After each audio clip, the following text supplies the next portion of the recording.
Hi friends, this is Monica. Welcome to my channel The Pink.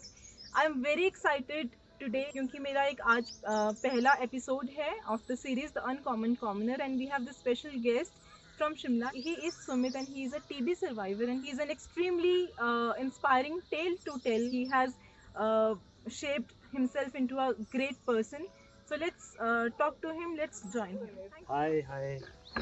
Hi, How are you? I am really good. How are you? I'm good too. Thank you so much This for is so inviting good to me. see you on the show. Thank you for having me. Thank you so much. Sumit, you have a great story. Hmm. Like in terms of the experience that you had, like you have been through a pre-XDR, Hmm. which is very crucial and critical. Like the journey of all the patients who go through this disease is very uncommon. Hmm. तो वो कैसे रहा और कैसा मतलब कितना time it has been और कैसे how challenging it has been.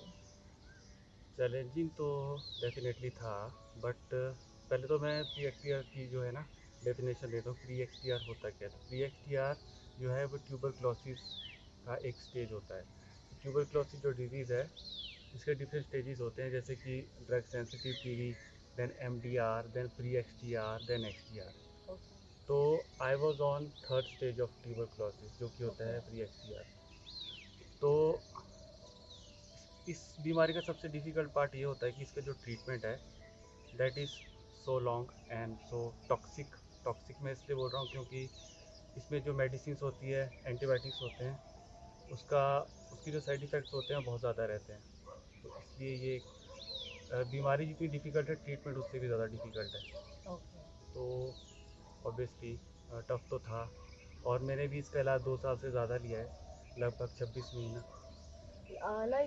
Sumit, we had this conversation where you have told me hmm, that you had some great plans for you at that point when you got into this phase. हम्म, तो एकदम से मतलब आप life में कुछ और plan कर रहे हैं and you all of a sudden you get into such you are आप इस जो तरह के सोचा नहीं होता हाँ जो वैसा हो सोचा जाता नहीं है। होता आप उसमें मतलब एकदम से स्टक हो जाती है। स्टक हो जाएं तो फिर मतलब वो कैसा लाइक ऑफ कोर्स ये शॉकिंग रहा होगा लेकिन वो कैसे आपने उस चीज़ को हैंडल किया और लाइक एकदम से उस चीज़ में जाना was it like difficult to accept and then get ready for the treatment.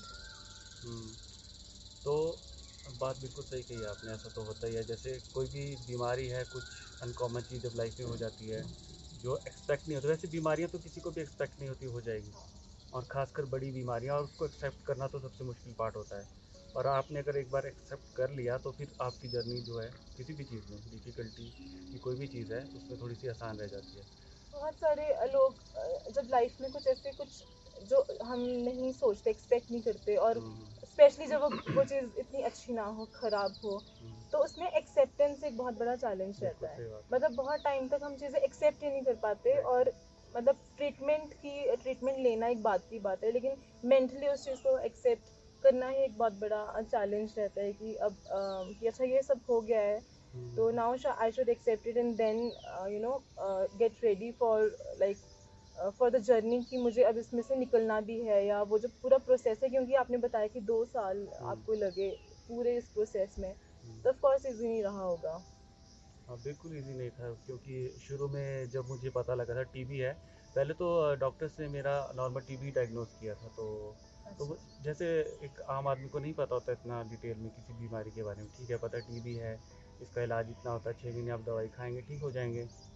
तो मैं भी ऐसे ही सोचता था, चलो ठीक है 6 महीना अब दे देंगे अपनी लाइफ का। उस टाइम मैं दिल्ली में जॉब पे था, एमएनसी में आई वॉज वर्किंग। अच्छा. तो मैंने सोचा चलो ठीक है, थोड़ा टाइम अब ट्रीटमेंट को देना भी ज़रूरी है, क्योंकि अगर रिकवर होंगे तभी आगे अपने लाइफ में बढ़ पाएंगे। पर मतलब बाद में आपने जब टेस्ट पे टेस्ट किए हाँ हाँ. डॉक्टर्स ने, ऑब्वियसली इसके टेस्ट होते हैं, ड्रग अच्छा सेंसिटिविटी टेस्ट बोलते हैं उनको, ठीक है। अच्छा अच्छा ओके. तो फिर वो किए तो फिर उसमें पता लगा कि एमडीआर है। तो फिर डॉट सेंटर गया जहाँ से मेरा मतलब मुझे मेडिसिन मिलती थी। तो उन्होंने कहा कि आपकी ड्रग सेंसिटिव टीबी नहीं है, ड्रग रेजिस्टेंट है। तो मुझे पता नहीं था क्या होती है, मैं कहा ठीक है होगी, ठीक है। तो फिर ऑब्वियसली गूगल का टाइम है, इंटरनेट का टाइम है, तो मैं जाके मैंने गूगल किया। तो पता लगा कि ये तो मतलब इसका जो ट्रीटमेंट है थोड़ा सा टफ रहता है, ज़्यादा मेडिसिन लेनी पड़ती है, ड्यूरेशन लंबा होता है। तो वहाँ पे थोड़ा सा फिर होता है ना कि आपने जैसे भी कहा शौक लगता है एकदम से, तो फिर मुझे शौक लगा। तो फिर ऑब्वियसली थोड़ा डिफ़िकल्ट था उस टाइम पे, एकदम से झटका सा लगा। अच्छा। फिर उसके बाद फर्दर टेस्ट और हुए तो पता लगा कि ये एमडीआर भी नहीं है, ये प्री एक्सटीआर है। मतलब तो it was even harder. Even harder, treatment was even longer, because MDR में तो 9 मंथ्स का ट्रीटमेंट था, बट इसमें फिर अच्छा। वो बढ़ के 2 साल से 27 महीने तक का हो जाता है। अच्छा, तो फिर मतलब सच में एक ऑब्वियसली मेंटल और एक फिजिकल टोल रहा होगा सोचना आपका। मुश्किल होता है ना, क्योंकि आप अपने करियर के पीक पे हो, अच्छी जॉब है आप, ठीक है, अच्छा पैसा कमा रहे हो, सब खुश हैं आपसे, आप भी खुश हो अपनी लाइफ से। फिर एकदम से ऐसे शौक आता है कि आपको 2 साल का ब्रेक लेना पड़ेगा, और फिर उसके बाद क्या होगा, फिर वो थोड़ा सा सोचना मुश्किल हो जाता है उस टाइम तो पर। अभी जैसे आप शिमला से हैं जी। और आप उस टाइम दिल्ली में थे, हम्म, तो जो मतलब जो ट्रीटमेंट आपने अवेल किया, मतलब the treatment you were able to get, hmm. वो उसका क्वालिटी कैसी थी? मतलब वो अच्छा था ट्रीटमेंट, कि आपको लगता है कि और इन्हांस होना चाहिए, या फिर क्या मतलब अच्छी बात और क्या ड्रॉबैक्स अभी आपको लगते हैं कि हैं जो ओवरकम होना चाहिए, जिस पे वर्कआउट होना चाहिए? अच्छी बातें और अच्छी खराब बात तो चीज़ें। देखिए, अच्छी बात यह है कि इंडिया में जो है टीबी का ट्रीटमेंट एब्सोल्युटली फ्री है सभी के लिए, अच्छा, इन ओके। गवर्नमेंट सेंटर्स, ठीक है। अच्छा, ओके। डॉट थेरेपी है, और एमडीआर वालों के लिए होता है एडवांस डॉट थेरेपी बोलते हैं उसको। हम्म। तो ये अच्छी बात है कि टीबी का इलाज प्लस जो अपने टेस्ट रहते हैं 55 टेस्ट जो होते हैं वो फ्री रहते हैं, तो एक बहुत अच्छी बात है, क्योंकि 55 टेस्ट, टेस्ट, अच्छा, यस, इन वो फ्री टोटल। रहते हैं ओके। जी। प्लस आपका जो मेडिसिन है उसके लिए आपको 1 भी रुपया नहीं खर्चना पड़ता है, वो सारा गवर्नमेंट आपके लिए पे करती है। अच्छा, ओके। और इसके लिए और गवर्नमेंट ने इसके लिए अलग अलग कोई। डॉट सेंटर्स बना रखे हैं, अच्छा, ठीक है, अच्छा। वहाँ पे आपका ट्रीटमेंट सपोर्टर होता है जो आपको दवाई प्रोवाइड करवाता है, आपको अच्छा, बताता है अब आपका कौन सा टेस्ट आपको कराना है, कल्चर्स आपके जो स्पूटम के अच्छा। होते हैं वो कब अच्छा, करवाने हैं। तो ये ओके। बहुत अच्छा एक पूरा एक सिस्टम बहुत अच्छा गवर्नमेंट ने बना रखा है। अच्छा। और ख़राब बात तो ये है कि अब गवर्नमेंट हॉस्पिटल, वैसे प्राइवेट में भी इसका इलाज है, ऐसी बात नहीं है, बट वो ऑब्वियसली थोड़ा सा कॉस्टली पड़ जाता है और हर एक बंदा अफोर्ड नहीं कर पाता, क्योंकि देखा जाए तो टीबी जो है ऐसा माना जाता है कि ज़्यादातर गरीब लोगों को ज़्यादा होती है, ऐसा अच्छा, परसेप्शन है, बट ऐसा एक्चुअली उतना नहीं है। अब आप देखेंगे तो हर एक क्लास को ये इफेक्ट कर रहा है, टीबी जो बीमारी हर एक क्लास को इफेक्ट कर रहा है। अच्छा। गरीब लोग होते हैं वो प्राइवेट हॉस्पिटल नहीं जा सकते टेस्ट नहीं, तो उनके लिए अच्छा, ये अच्छी चीज़ ये है कि वो सब कुछ फ्री है। अच्छा, ओके। पर ख़राब चीज़, एट द सेम टाइम ख़राब चीज़ भी यही है, क्योंकि गवर्नमेंट हॉस्पिटल में इतने अच्छे से आपको ट्रीट नहीं किया जाता अच्छा, है। Considering that you come from a हाँ, पुअर बैकग्राउंड। और टीबी वालों को थोड़ा सा मतलब टैबू की तरह समझा जाता है, अच्छा, टीबी बीमारी को आज की डेट में भी, अब अच्छा। 21st सेंचुरी आ चुकी है तभी भी इसको एक टैबू की तरह देखा जाता है।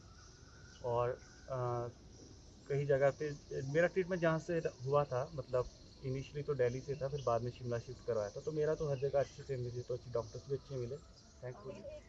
सुमित, जैसे जैसे आपने बताया कि मतलब टीबी को डील करना बहुत मुश्किल है, ऐसे ही बहुत सारी और भी मतलब डायर डिजीजेस हैं, जैसे कैंसर है, या लोग एक्सीडेंट हो जाता है लोगों का, वो परमानेंटली अपने बॉडी पार्ट्स लूज कर देते हैं, तो उन लोगों को उस टाइम लगता है कि कोई लाइफ नहीं है, और सुसाइडल थॉट्स भी बहुत, मतलब बहुत बार हम देखते हैं लोग बोलते हैं कि मुझे लगता था कि मैं सुसाइड कर लूँ, और कई बार होता भी है, लोग सुसाइड कर भी लेते हैं, क्योंकि उनको लगता है कि अब इसके बाद नहीं है कुछ भी, मैं दोबारा, मेरी लाइफ वैसे नॉर्मल ट्रैक पे नहीं रहेगी। तो उन लोगों के लिए आपका क्या मैसेज है? उन लोगों के लिए यही मैसेज है कि लाइफ इज़ अनसर्टेन ना, लाइफ में कुछ भी हो सकता है, बड़ी बड़ी घटनाएं हो जाती है लोगों के साथ, जैसे आपने बताया कि एक्सीडेंट बन के परमानेंटली डिसेबल हो जाते हैं, बड़ी बड़ी बीमारियां लग जाती है, बट वही हिम्मत नहीं हारनी होती है लाइफ में किसी भी चीज़ से, क्योंकि हर एक चीज़ का सोल्यूशन होता है लाइफ में, ठीक है। और टाइम हील्स एवरीथिंग, आप उस चीज़ को टाइम दोगे तो कोई ना कोई सोल्यूशन निकल के बाहर आएगा। आप बहुत सारी पास्ट में सेलिब्रिटीज़ का एग्जांपल ले सकते हैं जो कि डिसेबल थे, बट फिर भी उन्होंने बहुत सारी चीज़ें अचीव किया लाइफ में, है ना। तो मतलब आप प्रोसेस पे ध्यान दीजिए, क्योंकि और टाइम हील्स एवरीथिंग, हर चीज़ का प्रोसेस होता है, प्रोसेस को फॉलो कीजिए, चीज़ें इंप्रूव ज़रूर होगी। अब पूरी तरह से ठीक नहीं हो पाती कुछ चीज़ें, पर इंप्रूव ज़रूर होती है, और एक रास्ता बंद होता है तो दूसरा ज़रूर खुलता है। तो आप, नथिंग इज़ परमानेंट जैसे मैं बोलता हूँ, और ये बस ये मेरा एक सजेशन है, कोई भी अगर डिफ़िकल्ट टाइम से गुजर रहा है तो आप होल्ड ऑन, वहीं पे आप रुके रहो, कुछ ना कुछ सोल्यूशन निकल के बाहर ज़रूर आएगा। दूसरा दरवाज़ा ज़रूर लेगा। वेट फॉर दैट डोर हाँ, और टू ऐसा बी नहीं होता ओपन। क्योंकि लाइफ एक जगह स्टक नहीं रहती, लाइफ हमेशा चलती रहती है ना? उतार चढ़ाव आते हैं लाइफ में, बड़ी बड़ी चीज़ें हो जाती है, तो फिर बट आप वहीं पे बने रहें और उसका सोल्यूशन ज़रूर निकल के आएगा। हम्म, सुमित, आपने बताया कि आप उस टाइम दिल्ली में थे हम्म, और आपको रैप का भी शौक है, आप लिखते भी हैं और आप हम्म, मतलब कहीं ना कहीं ये भी आपका मतलब एक माइंड में था रहा होगा उस टाइम पे कि मैं ये सब चीज़ें करूँ। जैसे आपने बताया कि मैं रिकॉर्डिंग वगैरह करने के आपके प्लान्स थे, हम्म, तो बीच में ऐसा होना और फिर अपने आप को दोबारा से रेडी करना कि अभी okay this has happened, that's it, but अभी now I have to get back, I have to stand up and then continue what I was doing. Hmm. तो वो मतलब उसके बारे में हम जानना चाहेंगे कि कैसे आपने like what are the plans that you are looking up to now. क्या आप आगे अपने करियर में करने का सोच रहे हैं कि are you planning to go back to Delhi and then pursue the same job, और like you are like open to new avenues also? तो बताएं प्लीज। हाँ, अभी फ़िलहाल तो मैं स्टॉक मार्केट की ट्रेनिंग ले रहा हूँ। ओके। हाँ, मेरा स्टॉक मार्केट में काफ़ी इंटरेस्ट आया, क्योंकि जैसे मुझे एक साइड इफ़ेक्ट हुआ पेरिफेरल न्यूरोपैथी, तो मैं बाहर जाके मतलब जॉब नहीं कर सकता, ये मेरी थोड़ी मजबूरी है। बट मुझे ऐसी चीज़ें देखनी थी कि मैं घर बैठ के कुछ कर पाऊँ, तो स्टॉक मार्केट एक ऐसा ऑप्शन लगा मुझे कि यहाँ पे आप अच्छा इतना पैसा आप कमा सकते हैं कि आप अपनी लाइफ जो है गुजारा आपका हो सके। ओके। स्टॉक मार्केट में सीख रहा हूँ, बाकी म्यूज़िक तो मैं करता ही हूँ, वो शौकिया है, ओके। म्यूज़िक करता हूँ। बाकी मेरा एक यूट्यूब चैनल भी है, तो उसको मैं कुछ महीनों से रन कर रहा हूँ, उसका लिंक भी हम डिस्क्रिप्शन में डाल देंगे, तो आप ओके, उसको भी what's the name? Checkout. It's determination matters. Okay, fine. तो हम लोग उसमें मेनली बायोग्राफीज बनाते हैं, अच्छा। सेलिब्रिटीज़ की या फिर कुछ पास्ट के महान लोगों की। लाइक मतलब कि आप like if you are not able to go back and do the same job but you have like searched for many new things कि मैं बिल्कुल, अगर वो नहीं तो ऐसा ये कुछ सही। ढूंढना ही था जो हाँ। मतलब कि, क्योंकि आप ऐसे हमेशा इस तरह से नहीं रह सकते, कुछ ना कुछ आपको लाइफ में करना ही होगा। जो लाइफ में सर्वाइवल करने के लिए आपको कुछ ना कुछ करना ही होगा, पैसा भी कमाना होगा, ये एक फैक्ट है, पैसा आपको कमाना पड़ता है लाइफ में, उसी से आप गुजारा कर सकते हैं। तो फिर ऑप्शंस तो ढूंढने थे मुझे, तो मुझे ऑप्शंस कुछ मिले हैं और उन पे मैं I am working on them, और देखते हैं क्या होता है, होपफुली सब अच्छे होगा। सुमित, हमें पता चला कि आप काफ़ी क्रिएटिव भी हैं और वो क्रिएटिविटी आपके गानों में आप दिखाते हैं, आप लिखते हैं और खुद ही लिखते हैं और खुद ही रैप गाते भी हैं। तो अगर इस मतलब इस जर्नी से मिलता जुलता अगर आपने कुछ लिखा हो तो प्लीज़ हमें सुनाएं। बिल्कुल, मैंने ट्रीटमेंट के टाइम पे एक्चुअली एक वर्स लिखा था, तो ये सभी के लिए मेरे हिसाब से थोड़ा सा इंस्पिरेशनल होगा। तो उसके बोल कुछ ऐसे हैं कि आसान नहीं यहाँ इस ज़िंदगी को जीना, आंसू खून के रोज़ घुट घुट के पीना, सोचा था दिन रात मेहनत करेंगे और मेहनत से ही ज़िंदगी में आगे बढ़ेंगे, पर रब को कुछ और ही था मंजूर, पर समझ ना पाया कि क्या था आखिर कसूर, चूर चूर हुए ख्वाब, मिली हानियाँ न लाभ, जैसे जिंदा लाश बैठा दुनिया से दूर, जिंदा था मैं पर रूह मेरी मरी थी, अभी आगे मेरी पूरी ज़िंदगी पड़ी थी, उठाया सर देखा आसमां की ओर, खुद से बोला माना बेटा ज़िंदगी कठोर, पर तू है फौलाद का, तेरे अपने तेरे साथ हैं, तुझे डर किस बात का, बदलते हालात हैं, आज रात कल उजाला है, तेरा वक्त बदलने वाला है, don't you dare give up, तूने मौत को भी टाला है। Oh wow, that's fabulous. बहुत थैंक बहुत खूब। यू, थैंक यू सो बहुत मच। ही मतलब एक जैसे हम खुद से जो एक माइंड में बातचीत चलती है ना, तो बिल्कुल, वो इसमें रिफ्लेक्शन था। और जैसे हम खुद को बोलते हैं कि नहीं नहीं अभी नहीं, अभी यू हैव टू अभी चलना है यू अभी। हैव टू बी देयर, हाँ, you have to stuck be there there. And you have to face it boldly. तो वो एक था इसमें जो एक मैसेज निकला, बहुत बहुत और बहुत ये अच्छा। सभी सभी टीबी पेशेंट्स को मैं डेडिकेट करता हूँ ये oh that's great really. Rap. Sumit, इसी के साथ मुझे याद आया कि आपने एक कोट भी बनाया था that don't underestimate the value of a regular life और a normal normal life. Life. तो like how it came out, क्या था ये? देखिए, मैं जो भी उस टाइम पे निकलता है ना, देखिए डिफिकल्ट लाइफ में जो भी निकलता है वो दिल से निकलता है। कुछ भी आप लिखते हैं जो भी हो।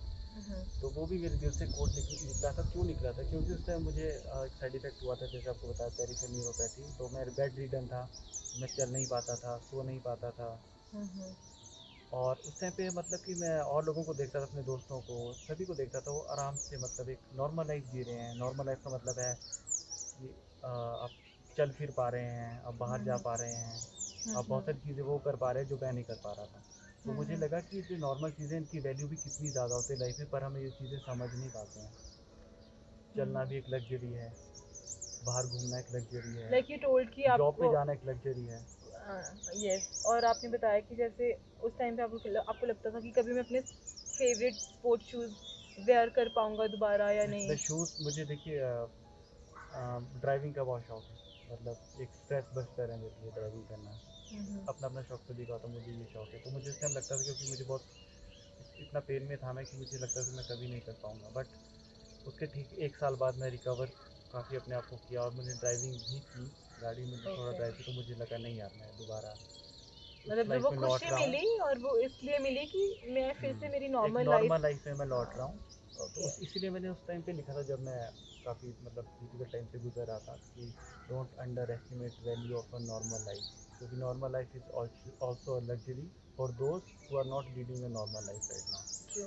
तो फिर हमको उस नज़रिए से भी देखना चाहिए, और छोटी छोटी पैटी चीज़ों से शिकायत नहीं करनी चाहिए लाइफ में। वो सब हमारे लिए एक लग्जरी है। Sumit, on that note I would say कि बहुत बहुत अच्छी बातचीत रही, बहुत मज़ा आया, और बहुत ही अच्छी चीज़ें आपने बताई, क्योंकि आपने बहुत बोल्डली इस चीज़ से निकले भी, और बहुत आगे आप लाइफ को बहुत खुले नज़रिए से भी देख रहे हैं। तो मैं होप करती हूँ कि जो हमें सुन रहे हैं, देख रहे हैं, उनको अच्छा लगेगा ये कंटेंट, और उनको हेल्प भी करेगा आपकी बातें। जो आपने सजेशंस बहुत अच्छे दिए कि मेंटली आपको कैसे हैप्पी रहना है, और फिज़िकली कैसे अपनी दवाइयाँ पूरे से अच्छे से कोर्स कंप्लीट करना है। तो it was a nice time having you.